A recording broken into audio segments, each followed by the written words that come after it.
Bħalissa f'pajjiżna m'hemm l-ebda sezzjoni ta' infermiera li qed taħdem mod komplet. Bin-nuqqas ta' infermiera f'pajjiżna issa ilu jippersisti għal numru ta' snin. Jisqar dan il-President tal-MUMN Paul Patch waqt intervista li saritlu minn The Malta Independent. Iktar ma jgħaddi żmien is-sitwazzjoni qed tkompli tigrava għax dan in-nuqqas qed ikompli jiżdied tant li hemm iktar nies qed jitilqu minn din il-professjoni milli jażlu li jidħlu għaliha. Is-sitwazzjoni tant saret waħda allarmanti li Mater Dei qed jispiċċa jitlef madwar 2 u 3 infermiera kull ġimgħa. Dan meta madwar 15% tal-infermiera f'pajjiżna huma barranin. Paul Patch saħaq li hemm bżonn li tittieħed azzjoni b'mod immedjata f'dan ir-rigward. Il-President tal-MUMN jisħaq li waħda mis-soluzzjonijiet hija li l-istudenti li jidħlu għal dan il-kors ma jkollhomx bżonn A-level fil-biology.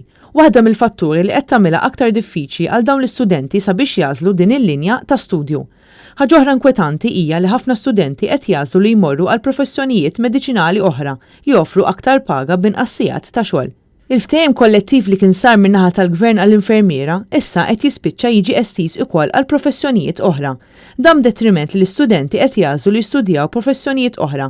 B'dik tal-infermiera ma tibqax tkun waħda attraenti.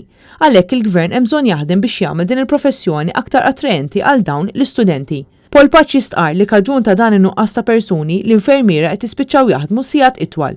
Huwa semma wkoll li l-paga tal-infermiera tinsab taħt il-medja tal-Unjoni Ewropea. Bl-Irlanda tkun l-iktar pajjiż li joffri paga għolja għal din il-professjoni, tant li ħafna Maltin qed jażlu li jmorru jaħdmu hemmhekk.